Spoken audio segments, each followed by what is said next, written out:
बात करेंगे हम Prashant Kishor, science and fun के आशु, चार्ली कर्क और नवाल रविकांत के ऊपर। अचानक ऐसा क्या हो गया है, क्यों ये लोग वीगनिज्म पे चर्चा कर रहे हैं और इससे हम क्या मतलब निकाले कि वीगनिज्म कितना फैल रहा है और ऐसी कौन सी बड़ी बातें हैं जो सबसे बड़ा बाधा बनेगी वीगनिज्म के खिलाफ। प्रशांत किशोर जो एक पॉलिटिशियन है और उससे भी बड़ा ओहदा है उनका एज अ पॉलिटिकल स्ट्रेटेजिस्ट, वो एक इतने बड़े प्लेटफॉर्म में आके इंडिया टुडे जो कि देश का एक लीडिंग मीडिया हाउस है, वहां पे इंटरव्यू पे उनसे सवाल पूछा गया कि आप दिन में कितने कप चाय पीते हैं। आई नो ये सवाल पता नहीं क्यों पूछा गया, बट ठीक है। चाय की तो मैं I want to be vegan, I want to be vegan, I want to be vegan. तो यहाँ पे वैसे तो स्कोप था वीगनिज्म के ऊपर काफी भारी डिस्कशन का। प्रीति चौधरी जी को अगर पता होता कुछ इसके बारे में तो डिस्कशन हो सकता था, लेकिन उन्होंने इस बात को ऑलमोस्ट खत्म कर दिया ये बोल के कि क्यों, ये कौन से फैड्स में पड़ रहे हैं आप। तो सबसे पहले तो मैं 1 मिनट प्रीति जी से बात करना चाहूंगा। इस पोर्शन का रील भी कटेगा कि प्रीति जी, वीगनिज्म कोई फैड नहीं है, ये एक सामाजिक न्याय आंदोलन है जिसका उद्देश्य है जानवरों को इंसान के द्वारा किए गए शोषण से मुक्ति दिलवाना। अगर आपके सिद्धांतों के हिसाब से आप एक शोषण विरोधी है, न्यायपूर्ण व्यवस्था की समर्थक है और आप ये मानती है कि किसी मासूम को अपने फायदे के लिए आजीवन कैद करके रखना, उसको तड़पाना और उसकी अंत में हत्या कर देना गलत है, इस सोच और सिद्धांत के दायरे में जानवर भी आए, इसी को वीगनिज्म कहते हैं। आशा करता हूं कि इस सरल भाषा में आपको ये समझ में आया होगा, क्योंकि आपसे हम ये एक्सपेक्ट करते हैं कि इतने बड़े प्लेटफॉर्म पे जब आप ऐसे ओपिनियन शेयर करते हो कि वीगनिज्म एक फैड है, तो उससे पहले ज्यादा नहीं थोड़ा रिसर्च करके आना चाहिए। क्यों वीगन होना चाहते हैं। ऐसे लगता है छोड़ दो, जितनी चीज छूट जाए उतना अच्छा। तो क्यों छोड़ना चाहते हैं इसके ऊपर ज्यादा डिस्कशन हो नहीं पाया, लेकिन उम्मीद करते हैं कि उनको वीगनिज्म के सही मायने पता हो। और यहाँ पे कॉल टू एक्शन है सारे वीगन्स के लिए कि आप समझो कि वीगनिज्म अब ऐसे मेन स्ट्रीम डिस्कशंस में घुस रहा है जहां पे अब आपकी भी जिम्मेदारी बन जाती है कि इसके ऊपर जितना हो सके उतनी बातें करी जाए। मैं सबसे रिक्वेस्ट करना चाहूंगा कि मेरे इस वीडियो को अपने स्टोरी पे शेयर करें और प्रशांत और प्रीति जी को टैग जरूर करें और अपने एक फैमिली मेंबर को भी टैग करें जो वीगन नहीं बने हैं और आप सोचते हो कि वो वीगन बन सकते हैं। Please note that this is a moral urgency. इसके लिए आपको और मुझको इस बात को ज्यादा लोगों तक पहुंचाना पड़ेगा, वीगनिज्म के मुद्दे को और मेन स्ट्रीम में लाना पड़ेगा। Which brings me to the next part of the video. Science and fun बोल के एक बहुत बड़ा यूट्यूब एजुकेशनल चैनल है, 9 मिलियन सब्सक्राइबर्स है और वहां पे जिसपे रिसेंटली एक डेडिकेटेड वीडियो आया है डेयरी एक्सप्लॉयटेशन के ऊपर।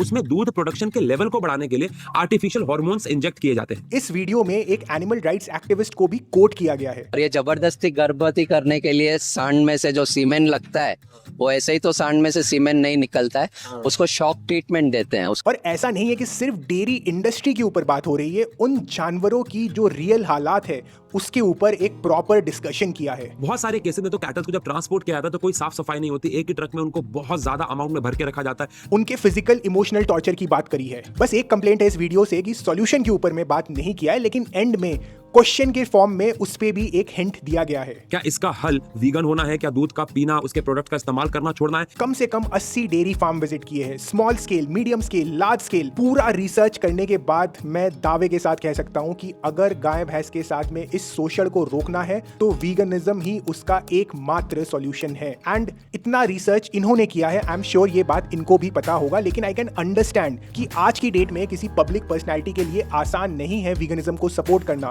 लोग गुस्सा जाते हैं, लोग अनफॉलो कर देते हैं, बट कोई बात नहीं, इन्होंने वीडियो बनाया, अपने ऑडियंस में जागरूकता फैलाया। मैं हमेशा कहता हूं कोई भी इंसान कंपैशनेट, प्रो जस्टिस, लॉजिकल हो तो वो वीगनिज्म के अगेंस्ट में बात नहीं करेगा। और वीगनिज्म के अगेंस्ट में जो बातें करी भी जाती है वो आपने कभी किसी डिबेट में नहीं देखा होगा जहां पे एक वीगन हो जो वेल स्पोकन हो, जो अपनी बातों को ढंग से रख सके। Most of the anti vegan content one sided ही होता है, इसके लिए ये लोग डिबेट वगैरह में नहीं आते हैं। कुछ लोगों को तो अरविंद ने डिबेट में घसीट लिया है, पैसे का लालच देके, उसका रिजल्ट हम जरूर देखेंगे, लेकिन अदरवाइज इतने लोगों को डिबेट चैलेंज दिया जाता है, ये लोग कभी आते नहीं है, क्योंकि please understand that veganism as an ethical stance impenetrable position है। इसके खिलाफ कोई ढंग का आर्ग्यूमेंट नहीं है। मैं गारंटी के साथ बोल सकता हूं कि एक एंटी वीगन जितने आर्ग्यूमेंट सोचता है वीगनिज्म के खिलाफ, उससे कई ज्यादा वीगन्स इसके ऊपर सोच चुके हैं। मेरे अपने ब्लॉग में मैंने एंटी वीगन आर्ग्यूमेंट्स का पूरा एक लिस्ट बनाया है, और लिस्ट बनाने का मतलब क्या है कि इसके ऊपर हम लोग सोचते हैं और सोच समझने के बाद ही हम इस नतीजे में पहुंचे कि हमें वीगन बनना है। इंडिया में तो ये अब चालू हुआ है, वेस्ट में तो वीगनिज्म पे discussion already main stream spaces में घुस चुका है। चार्ली कर्क को आप में से कुछ लोग जानते होंगे, जिनका रिसेंटली अनफॉर्चुनेटली असैसिनेशन हुआ है वो एक कंजर्वेटिव पॉलिटिकल कमेंटेटर थे जो कॉलेजेस में जाके डिबेट करते थे। उन्होंने भी वीगनिज्म के ऊपर में डिबेट किया है और अपने चैनल में पब्लिश किया है। What moral worth would you say a cow has? It's a full vegan. Yes. Wow. उनके व्यूज वीगनिज्म के अगेंस्ट थे और उनके व्यूज में बहुत सारी गलतियां थी। और अगर आप चाहते हैं कि मैं उनके वीगनिज्म के वीडियोस के ऊपर रिएक्शन वीडियो बनाऊं तो कमेंट सेक्शन में लिख के बता देना। दैट बीइंग सेड, एक बात है जो मुझे काफी होपलेस फील करवाती है और अब मैं बात करने वाला हूं नवाल रविकांत के बारे में। लेकिन उससे पहले एक स्टोरी है, एक एक्टिविज्म से रिलेटेड किस्सा है जो मैं आपके साथ शेयर करना चाहता हूं। तो मैं कपल से स्ट्रीट एक्टिविज्म के दौरान बात कर रहा था। लड़की तो अग्री कर गई थी लेकिन जो लड़का था वो नहीं मान रहा था। सबसे पहले तो उसको यही नहीं पता था या फिर उसने कभी सोचा नहीं था कि जो ये हैंड्स वगैरह होते हैं इनमें भी वही क्षमता होती है जो बाकी एनिमल्स में होती है, चाहे डॉग्स हो जाए चाहे कैट्स हो जाए। तो ये रियलाइजेशन ही उसके लिए अपने आप में एक बहुत बड़ा हिट था। उसको एब्जॉर्ब करने के बाद उसका जो अगला पॉइंट था वो ये था कि जो इन इंडस्ट्रीज़ में जो वर्कर्स वगैरह है उनकी लाइवलीहुड का क्या। तो उसका भी मैंने वेल राउंडेड रीजनिंग और आर्ग्यूमेंट दिया जिससे वो अग्री कर गए। और फिर मैंने उनसे सवाल पूछा, क्योंकि जनरली जब कोई मुझसे अग्री करता है मैं अकाउंटेबिलिटी के लिए हमेशा पूछता हूँ कि आप वीगन कब बनोगे। तो जिसका उनका जवाब था कि नहीं, वो अभी वीगन नहीं बनेंगे लेकिन वो वीगनिज्म से अग्री करते हैं। ये बात सुनने में काफ़ी अजीब लगी मुझे, बट आई एम श्योर कि आप भी काफ़ी लोगों को जानते होंगे जो वीगनिज्म को सपोर्ट करते हैं, वीगन्स को सपोर्ट करते हैं लेकिन खुद वीगन नहीं है। अब लोग ऐसा क्यों सोचते हैं इसके ऊपर मैं बात करूंगा, लेकिन उससे पहले नवाल रविकांत का क्या कहना है इसके ऊपर वो देख लेते हैं। एंड इन केस अगर आपको नवाल रविकांत के बारे में नहीं पता है तो छोटा सा इंट्रोडक्शन है कि वो एक थॉट लीडर कह लीजिए, एंटरप्रेन्योर कह लीजिए, जो काफ़ी कुछ लिखते हैं इन टॉपिक्स के ऊपर। Entrepreneurship, wealth management, time management, ethical living, happiness, इन सारे टॉपिक के ऊपर लिखते हैं। और एक बहुत ही पॉपुलर इन्फ्लुएंशियल किताब है द एल्मेनेक ऑफ रविकांत, जहाँ पे उनके थॉट्स को कंपाइल करके वो किताब लिखा गया है। देखते हैं उन्होंने वीगनिज्म के ऊपर क्या कहा है। और इस वीडियो तक पता है मैं पहुंचा भी कैसे। जिस दिन मेरा ये इस कपल के साथ कॉन्वर्सेशन हुआ था उस दिन मैं बस ये बात सोच रहा था और मेरे ऑडिबल में ये किताब पढ़ा हुआ था। वो देख के बस मुझे ऐसे ही स्ट्राइक किया कि क्या नवाल रविकांत जैसा आदमी जो कि इतना क्लियर थिंकर है, क्या उसने कभी वीगनिज्म के ऊपर सोचा है, और सोचा है तो क्या बात करा है। तो मैंने सर्च किया, फिर मुझे दिखा कि उन्होंने जो रोगन पॉडकास्ट में अपीयरेंस में इस टॉपिक के ऊपर में डिस्कशन किया है, तो उसको देखते हैं। The right way to work is like a lion. You and I are not like cows. We're not meant to graze all day, right? We're meant to hunt like lions. We're closer to carnivores in our omnivorous development than we are to herbivores. Don't tell vegans that. Yeah, sorry. तो यहाँ पे जो discussion है वो veganism के ऊपर पर से नहीं है, वो कुछ और साइड कर रहे थे कि how humans are suppose to work. और वहाँ पे उन्होंने ये वाली बात कही थी। इनफैक्ट जो रोगन जो है, अगर आपको नहीं पता है, वेस्ट में काफ़ी नोन बात है कि बहुत बड़े एंटी वीगन है, तो उन्होंने वो वाली बात को वहाँ पे जिसे कहते हैं ना पोक कर दिया, वो किया यहाँ पे। Look, I wish all that stuff worked. I don't want to eat meat. This future generation will look back at us as worse than slavers, because the Holocaust we're committing with the animals. But ये वाला part मैं फिर से थोड़ा सा rewind कर रहा हूँ इनके, क्योंकि ये शब्द जो यूज़ किए बहुत इंपॉर्टेंट है, उसी के ऊपर बात। look, I wish all that stuff worked. I don't want to eat meat. This future generation will look back at us as worse than slavers, because the Holocaust we're committing with the animals. But they'll have artificial meats that taste and are healthier, is better than the real thing. So allegedly. तो जो इनके शब्द है यहाँ पे कि future generation will look back and think of us as worse than slavers, ये जहाँ तक जितनी मेरी समझ है कोई रैंडम इंसान इसके ऊपर नहीं सोचता है। ये वाले शब्द तो वो है जो specifically animal rights activist use करते हैं। वहाँ पे वेस्ट में ये काफ़ी कॉमन है कि एनिमल स्लेवरी हमें खत्म करना है। इनफैक्ट गैरी फ्रांसियन की जो किताब है वहाँ पे भी उन्होंने एनिमल्स के साथ जो हो रहा है इसको स्लेवरी से कंपेयर किया है। I think also use the word holocaust which is again used by the activist in the west. तो ये जो बोल रहे हैं, आई एम प्रीटी श्योर कि इन्होंने काफ़ी लोगों को सुना है, समझा है, एंड यहाँ पे ये एक्सेप्ट भी कर रहे हैं कि जो हम कर रहे हैं वो एथिकली करेक्ट चॉइस नहीं है। और फिर उन्होंने एक बात बोली जिसे मैं कहता हूँ पोस्ट रैशनलाइजेशन। जैसे कि मैं कहता हूँ कि कोई भी लॉजिकल और रैशनल इंसान है वो कभी भी वीगनिज्म के अगेंस्ट में नहीं बोलेगा, लेकिन जो इंसान वीगन नहीं है उस चीज को रैशनलाइज कैसे करे अपने दिमाग के अंदर, and that is what's called cognitive dissonance. Someone who has extreme clarity of thinking like Nawal Ravikant. And यहाँ पे जब मैं उनकी बात कर रहा हूँ, मैं उनके ऊपर पर्सनल रिमार्क नहीं पास कर रहा हूँ, मैं नवाल रविकांत के उस छवि पे बात कर रहा हूँ जिसे हम जानते हैं from whatever information we have publicly available, चाहे वो किताब हो गई, चाहे उनके ट्विटर पोस्ट वगैरह हो गए। एंड नवाल रविकांत जिनके पास इन्फॉर्मेशन की कोई कमी नहीं है, आई एम प्रिटी श्योर कि he can afford the best team of doctors, nutritionists, researchers to inform him on the subject कि आज की डेट में there are position papers, there are papers on nutrition जो clearly ये claim करता है कि plant based diet अगर तरीके से लिया जाए तो आपके life के लिए it is good enough and he is smart also। इनसे हम ये वाली बच्चों वाले argument भी expect नहीं करेंगे कि नहीं आपको तो supplement एक दो लेने पड़ते हैं, because I'm pretty sure he is sorted in that sense कि B12 वगैरह अगर लिए तो उसमें कोई दिक्कत नहीं है, और B12 वगैरह बाकी जानवरों को भी दिया जाता है, so on and so forth। इन सब के बावजूद भी he is choosing to tell a lie कि doesn't work or maybe it doesn't work. मैंने इनके ऊपर और खोजा तो इनका एक और वीडियो मिला जहाँ पे उन्होंने इस टॉपिक के ऊपर बात किया हुआ है, वो चलाता हूँ मैं। prefer to be vegetarian. It's a moral dilemma for me, and it's something that's difficult to reconcile. ये बोल रहे कि it's a moral dilemma for me and it's something difficult to reconcile, which means what कि अपने actions और values के बीच में जो मिसमैच है उसको जस्टिफाई करना चाहते हैं ये, एंड जस्टिफाई कर कैसे रहे? We're built as omnivores. We have canines for teeth. We have single chamber stomachs like wolves.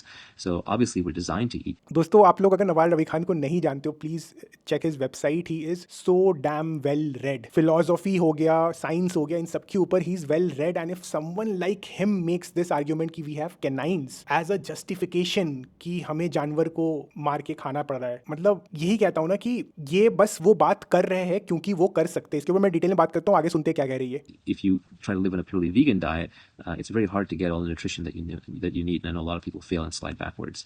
It's hard to get the nutrition, चलो मैं मान लेता हूँ, खैर मानूंगा भी नहीं मैं क्योंकि I completely disagree with it, लेकिन एक बार को चलो मैं मान लेता हूँ कि it is hard to get, but can it be hard for Naval Ravikant? मतलब वो इतना रिच एफ्लुएंट आदमी है, वो जो भी खाता होगा उसकी पूरी शेफ़ की टीम होगी, उसका न्यूट्रिशन वगैरह देखने के लिए पूरी टीम होगी, मतलब इनके लिए भी अगर ये हार्ड है देन इट्स, मतलब I don't know what to say. And in modern society, trying to be a vegetarian often means you just end up as a carbitarian.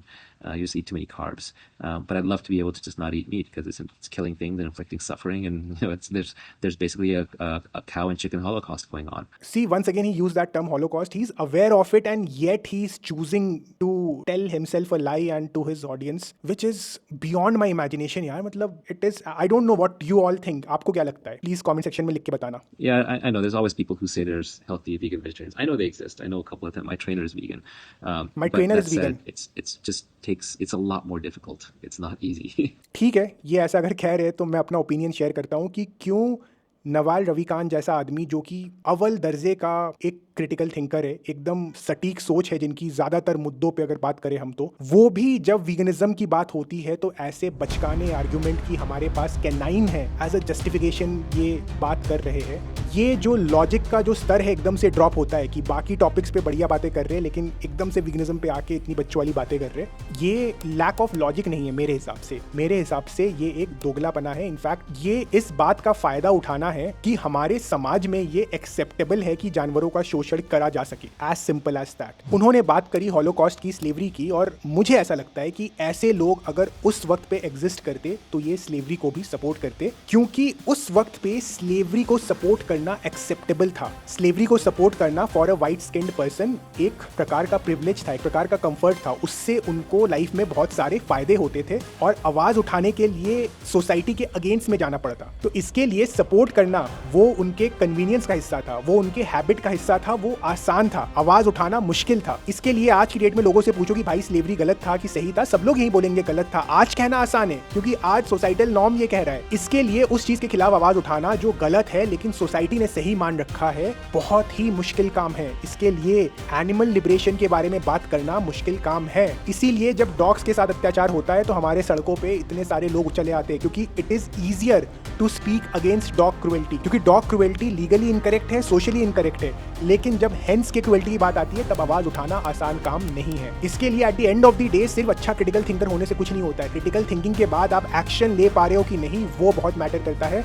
And once again I am requesting to all the vegans की please अपनी आवाज बुलंद करके उठाओ, और जितने भी non vegans आप अगर कहीं से इस चैनल तक पहुंचे हो then please stand on the right side of the history. इंसान के पास कोई हक नहीं है कि वो जानवरों का शोषण करे। Thank you so much for watching this video and thanks to all our supporter, and until we meet again, this is Shivam signing out. नमस्ते।